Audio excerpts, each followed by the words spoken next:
welcome to Doctrine and Devotion, a podcast exploring Christian faith and practice from a Reformed Baptist perspective. My name is Joe Thorne. I'm the lead pastor of Redeemer Fellowship in St. Charles, Illinois. And I'm Jimmy Fowler, executive pastor at Redeemer Fellowship. Got your coffee? Got my coffee? Mm-hmm. Got your little breakfast, Sammy? Yep, I'll eat in a bit. Now, why don't you go to, what's it called? Wendy's? You said they have the better sandwich. Yes, but they don't have good coffee. And I prioritized coffee this morning. And it was also closer and faster. It's on the way, because I was already late. Not really. I was 6 minutes late. Yeah. It's still late. Yeah, I don't care about that stuff. Why are you lying? What are you talking about? So ever since you told me about the Wendy's breakfast sandwich, I've been wanting to go and get one, but I still haven't done it. You got to go. Yeah, it's good. The breakfast sandwich is good. I need to do it. So I got to see your house. Yes. Yeah. I mean, briefly. You didn't take me on a tour or anything. No, well, because we were in the hot tub. Yeah, but still, Yeah, I went into your house. And then I just stood there in the kitchen, and you didn't show me anything or anything. But it was still good. It's still good. I have to see. No, yeah, Jimmy invited me to pop over to his house. It was Thursday night. Thursday night, yeah. And he was late, and he said, "Hey, man, I'm over here. You should pop on over."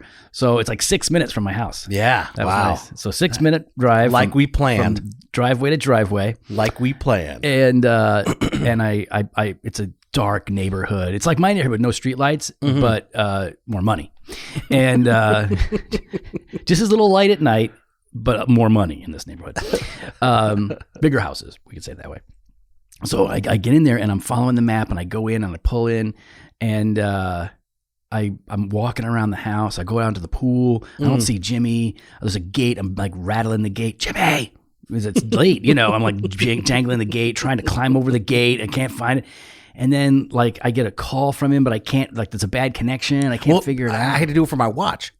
I can only call you for my watch because my phone was inside. Oh, and I was at the wrong house. Yeah. Yep.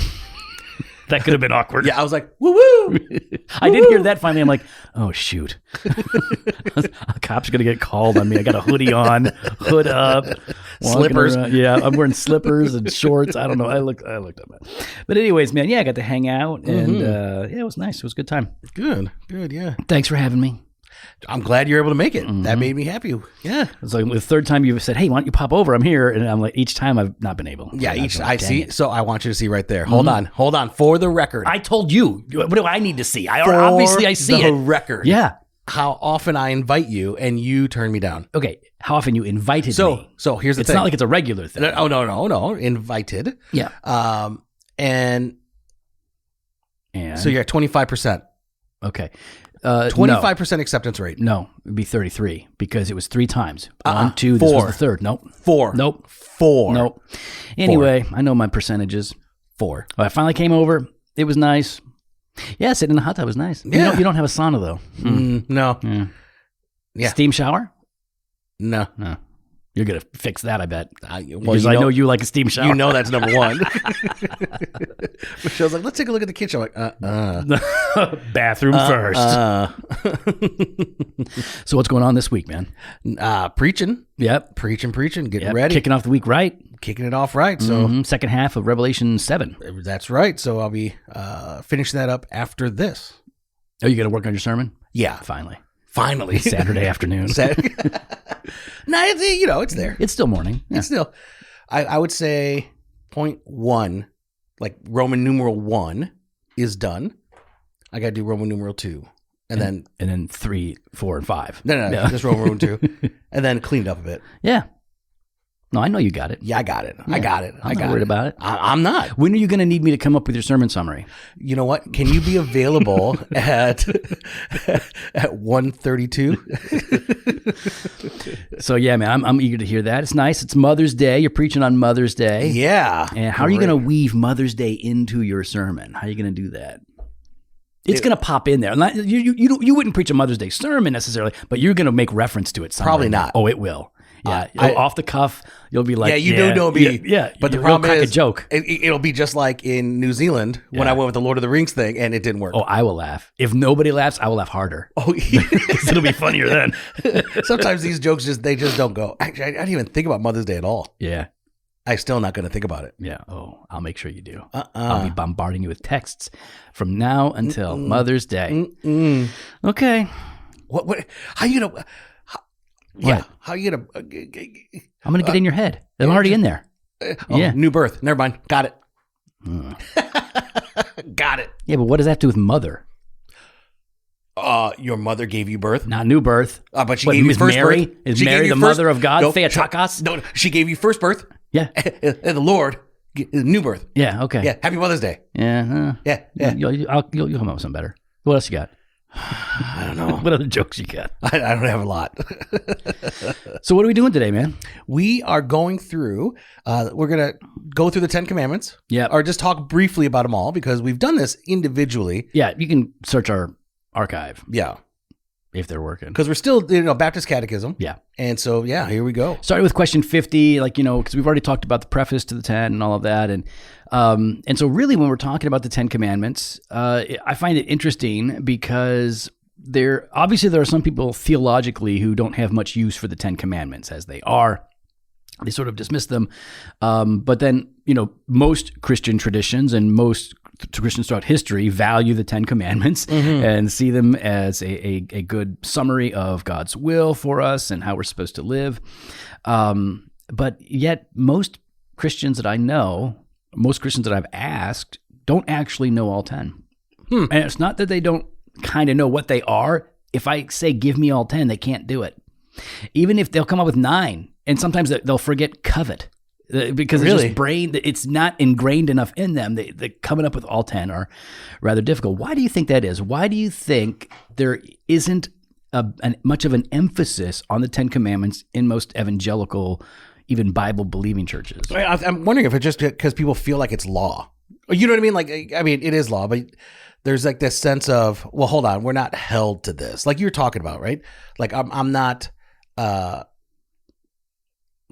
I almost think sometimes people think it's oppressive. Yeah, for sure.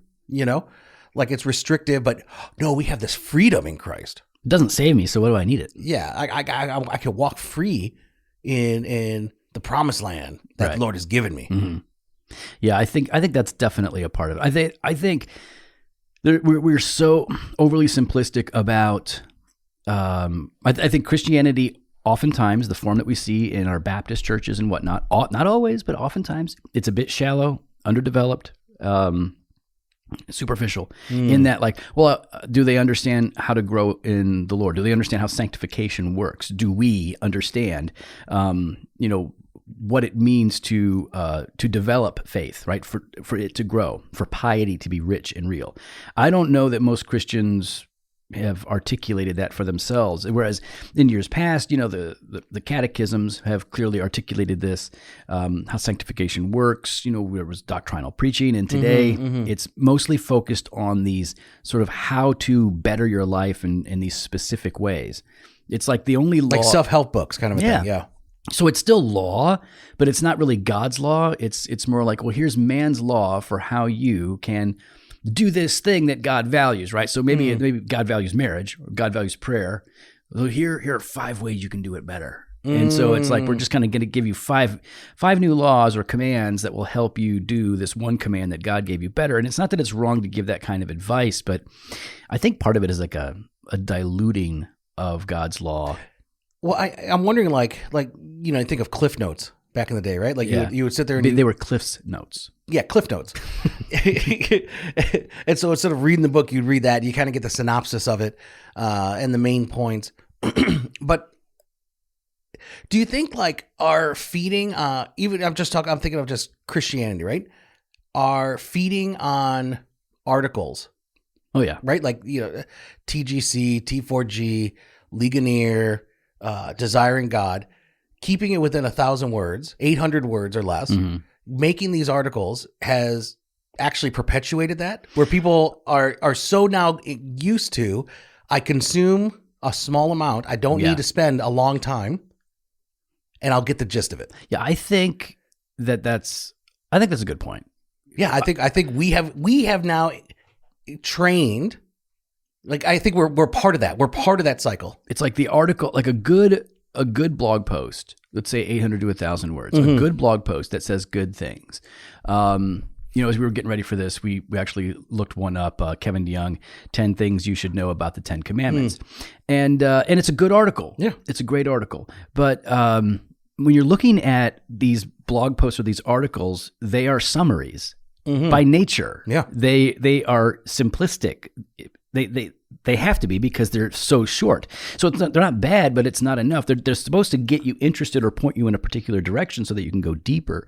But I think you're right. Most people live off of those or less. I think most people live off of less. They live off of, headlines. Like most people don't read the articles that they share on Facebook. They read the headline and they go, oh, and this is how we wind up spreading so many conspiracy theories and fake news articles. It's like, oh, we read that's crazy. Or like we don't read the study. We read the headline of a Fox News or a CNN report that says 10% of all men are, whatever. Or what, Joe? I would say 25% of all men secretly wish that they were women. Okay. So, like we would say, then we just start repeating that as if it's fact because they did a study. We don't know anything about the study. Is it a reputable study? So I think a lot of us live by that sort of a thing when we're talking about the 10 Commandments. Yeah. I think people know don't lie, don't steal, don't kill. Don't I think they start keep to the struggle. Sabbath. I mean, if you're listening, you should actually give yourself a little test. Get out a piece of paper and just write down all 10 commandments right now. Don't look anything up. Just try to write them down.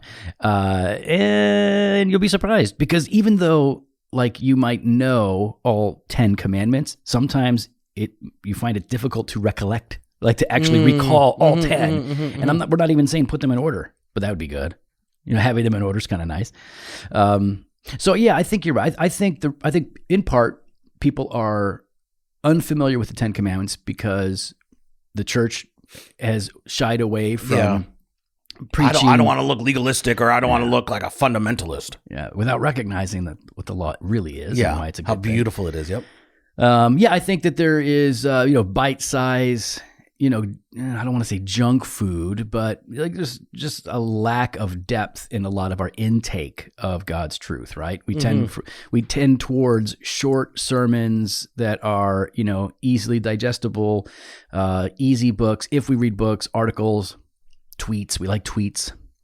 Yeah. Oh, we're big on the tweets. We like GIFs and we like memes because it's all very easy to consume. But, I think most people that I know, when they really are growing and really learning, they've spent some time with something, right? It's like, I remember sometimes you learn something and it's sort of like a quick burst. In prayer, I can remember a couple of things. I remember I was reading this book on prayer, but it was like one sentence in that book that snapped something into place for me, and it changed a lot about how I pray. And it happened in a moment. It wasn't a long drawn out argument. As soon as I read it, it clicked, and then everything that I knew about Scripture in that area kind of came together. Whereas I was reading another book on prayer, and that was just a long process of working through it, and that by the end, it had slowly, the cement had sort of dried, the rebar had been laid, the cement had dried, and I had a good foundation, but it took some time. I think most of the time that's, a lot of our significant growth happens over a period of time, digesting things slowly, or being taught, instructed, thinking, not real quick. I agree. I'm with you. So the 10 Commandments, when we're talking about it, you find them in Exodus 20, and there's different ways of organizing them, and as Protestants and in the Reformed tradition, we recognize that there are 10 commandments divided up into two tables. Yep. Right. Yep. First table's commandments 1 through 4, and then second table commandments 5 through 10. First 4 primarily relate to our relationship with God. Yeah. So, I'm the Lord your God who brought you out of the house of Israel. I mean, whether you're looking at Deuteronomy or Exodus, but, you shall have no other gods before me. Yep. That's me. Yeah, no kidding. What are you doing? I don't know what. It's an article that I was going to share for banter at the beginning. Remember I told you I was waiting for you to share something and it never happened. No, we did something else. I'm going to save this for Banter of Truth tomorrow. But why is it now talking, or why is there applause? No, a video just came up on it. Oh, okay. Sorry. Okay. I thought I must have been saying something really good. All of a sudden there's this applause going. Yeah, I was sitting here, I was like, what is going on? Yeah, see, I mute my speaker when we record because I'm a professional. You know what? I cannot, I have nothing to say. Yeah. Because I was wrong. Yeah, your computer has plenty to say. Yep. You let your computer do all the talking. So my bad. Yeah. Love the Lord. Okay, let's dwell on this for a bit. I am the Lord. I don't want you apologizing. I want to dwell on this. I want you to squirm for a while. Nope. So yeah, it's like we've got I am the Lord your God, no other gods before me, no graven images. Yep. Second commandment: do not take the Lord's name in vain. Third commandment. Fourth commandment: Sabbath. Right? You must remember the Sabbath and keep it holy.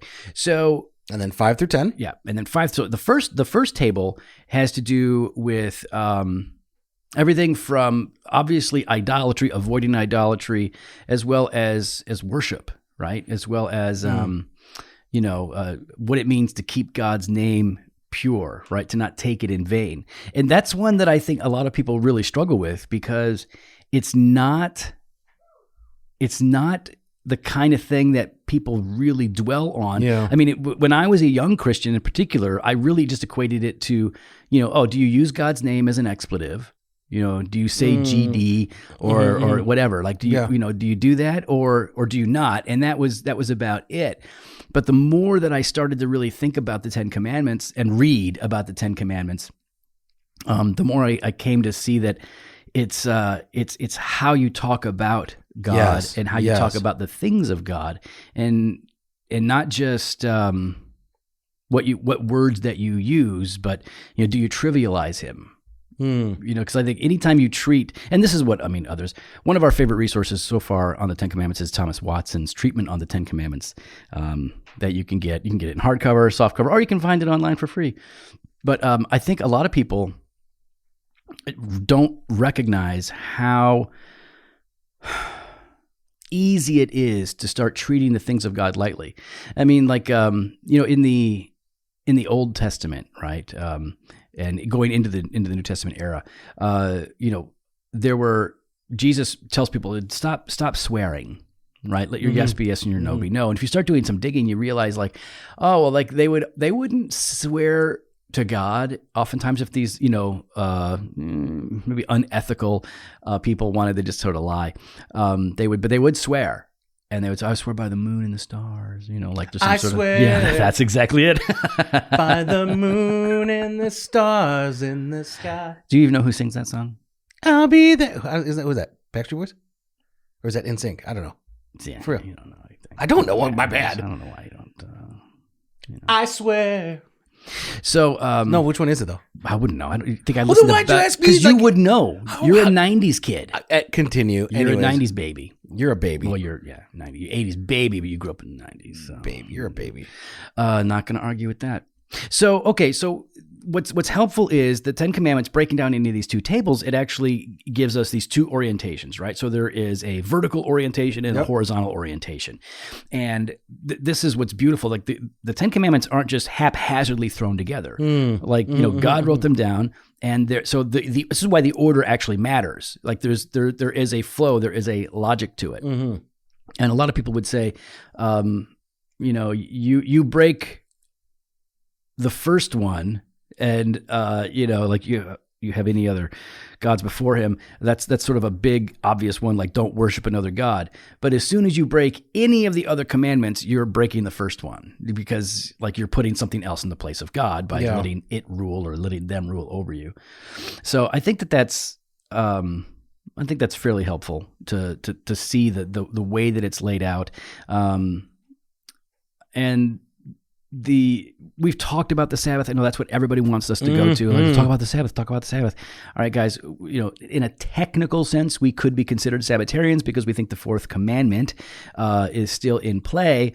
We think the Sabbath is something that God has given us, but we think the way that you keep it in the new covenant is different than the way you kept it in the old covenant. And we've talked about it. We'll link to it in the show notes so you can find our thoughts on that. Let's just say we do think there is value in knowing and teaching through the 10 Commandments as they are given to us in Exodus, and then also as they seem to be unfolded and applied throughout the rest of Scripture. Mm-hmm.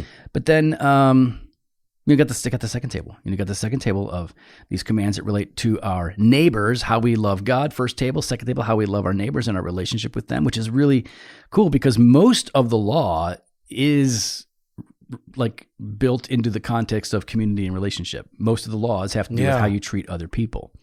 And so, this idea of ordering them kind of is interesting because most of us would think, I would think, oh, well, if these are placed in some kind of an order, is there a hierarchy? Is it an order of importance? And if so, why is not you shall not murder? Why isn't that one the first in the second table? Why is it honor your mother and father? That's a good question. If it is in that sense, like that order, but if it is in that sense, like maybe because that's where discipline happens first, right? That's where one really, like the home is where one is disciplined and discipled. That should be the breeding ground of discipleship. Yeah, I think you're right. I mean, if we lose honoring mother and father, then all bets are off, right? Yeah. I mean, the family, and I think even sociology demonstrates this, that the family unit is the most important. What do you want to call it? The most important social construct with any particular culture, because the degree to which wise decisions or good decisions are made there is a big determination on the health and success of the children that are coming out of it. So yeah, I like the idea that they are in some kind of order that makes sense, and I think there is a reason that it's listed first, and it's not that it's more grievous to sin against your father and mother than it is to murder, or vice versa. But I think that in terms of maybe the critical nature of what it's addressing might have a bigger impact culturally than the murder of an individual versus, what happens in a particular home when, kids are provoked and parents aren't respected. No, absolutely. Absolutely. So, you're supposed to honor your mother and fathers, don't murder, don't commit adultery. Don't commit adultery. It's a no. Yep. Jesus says, don't even think about it. Yep. Oh, you think you're okay because you're just thinking about it. You know what thinking about it can do? It can lead to you doing that thing. Yep. And even if you're not, you're still, you're discontent. You're not being satisfied. You're not being faithful with your heart, with your mind, with your thoughts. So all of that stuff matters. But what about bearing false witness? Oh, yeah. Lying about someone. Mm-hmm. And it goes into different sort of territories, right? Because, go ahead. I'll let you say it. I was going to say, like, there's a negative aspect and a positive aspect of it. Yeah, that's right. Like, it's not only about not lying, but also you need to stand up when someone's being slandered about. Yeah, that's it's not always easy to do or fun to do, especially if you don't like the person. Oh, yeah. Because you kind of want them to get slandered. Yeah. Because you got a sinful heart too. Yep. Yeah. It's really easy. Like, I can go with the flow with this. I don't care if it's not true. They deserve this. They have it coming. Maybe there is some truth about it. They do seem that sleazy. You know what? Wouldn't surprise me. So why not? And this is why, especially when you start getting into politics or some of the social issues in our day, we need to be a people, I think, that really understand these commands, these commandments, and their negative and positive aspects. Because, yes, we're going to line up with one side or the other on a particular debate many times. We're going to line up with one side more than the other. But we aren't that side. Like, we have our own dimension, like we have our own realm. And so even though there's some overlap in a particular area, something that should govern us is how we relate to other people. And there is a concept of truth and justice. I almost said it in the American way. I was waiting for it. But truth and justice that should not encourage just beating people up verbally Yeah. because they're on the wrong side of the debate, and then spreading lies about them or misrepresenting their views even. Yeah.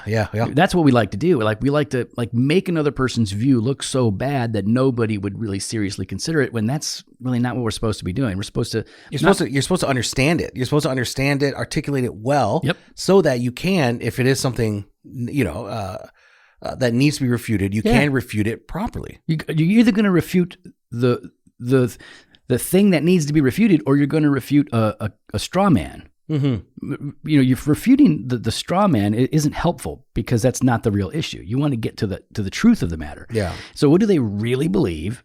You got to refute that, not what you think they believe. Yeah. Or what you think they should believe if they're being consistent.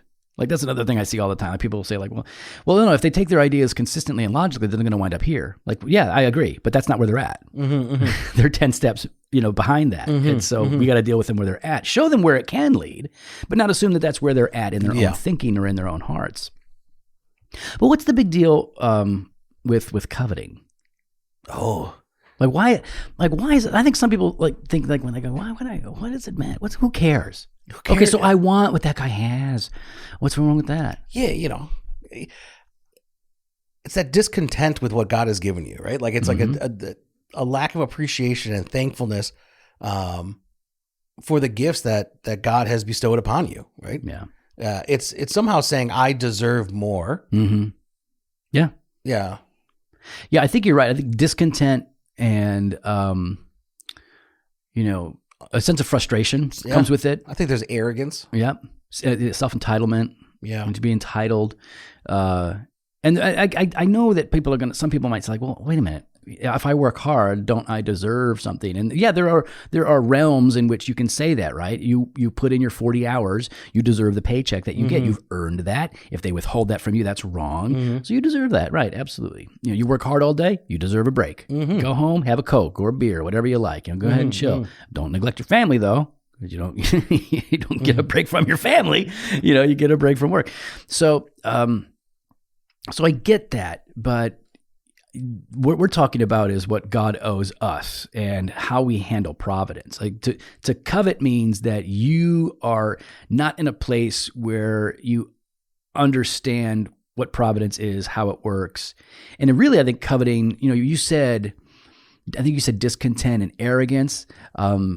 So those are the sin issues. I think what's lacking then would be meekness, right? Meekness and humility. And that's one of the things that not that I've learned it, but that I've really benefited from reading, is that Matthew Henry book, Quest for Meekness and Quietness of Spirit. It's a real small book. But in that, he talks about that meekness accommodates the soul to the occurrences of life, because ultimately what you do deserve, which is sin, death, and hell. That's right. That's death and hell. That's what you deserve. And then, what God has given you is grace upon grace in so many varied ways. And so, wow, when something does happen, you realize, like, okay, well, even now I'm not getting what I deserve.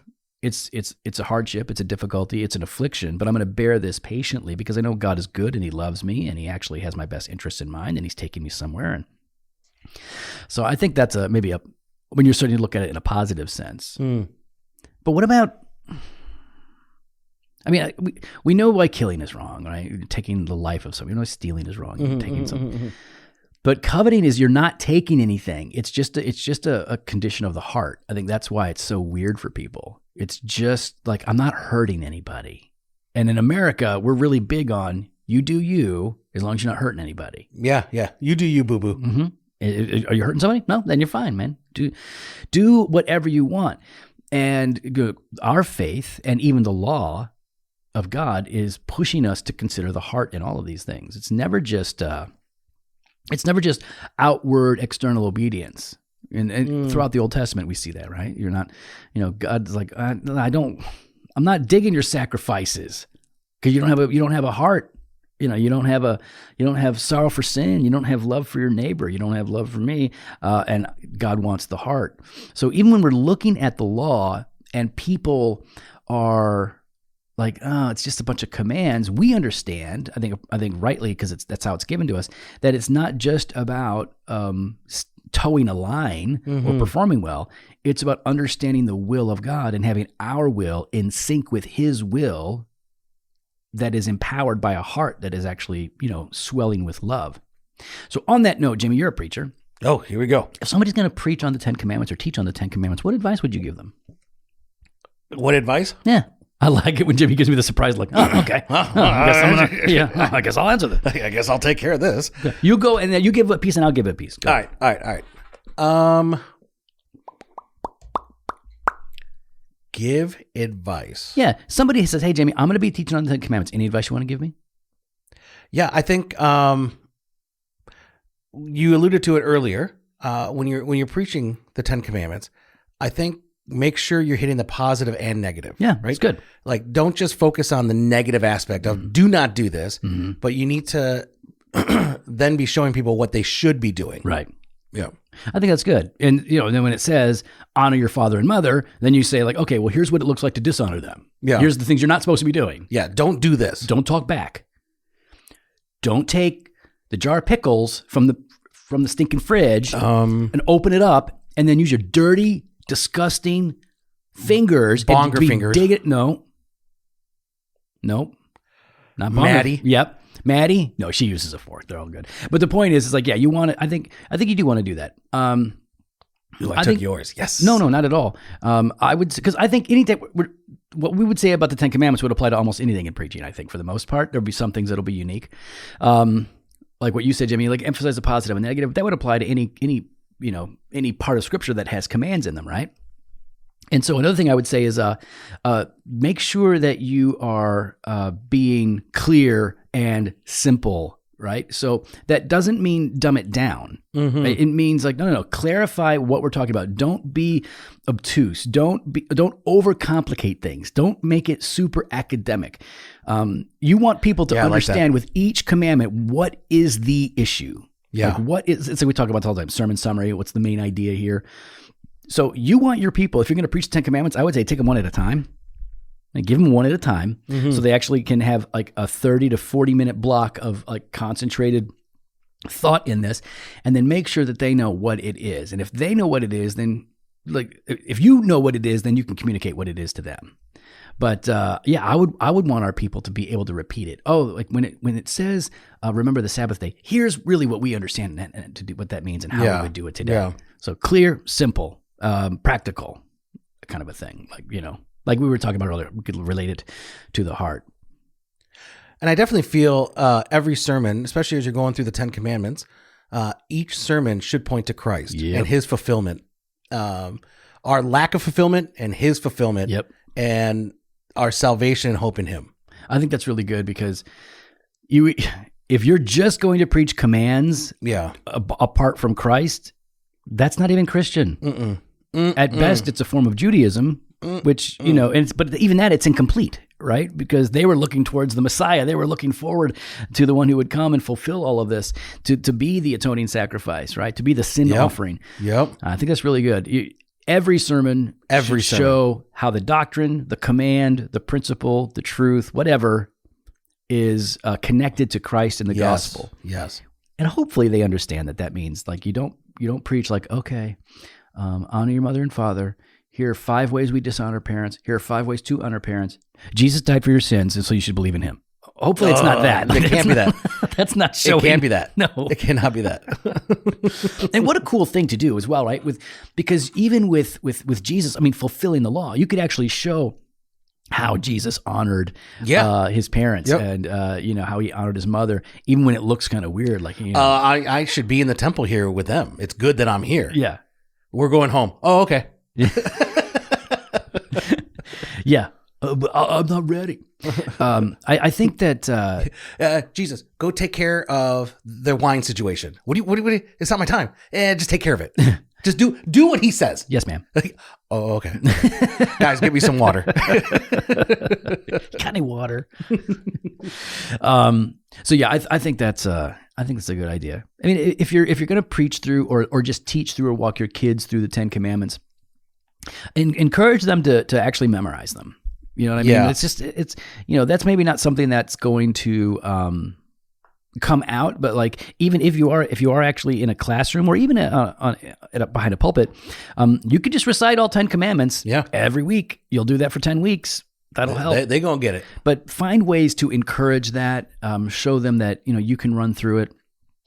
And I would say, if you're going to preach through it, find a couple of good resources, because there's so many different opinions on the 10 Commandments.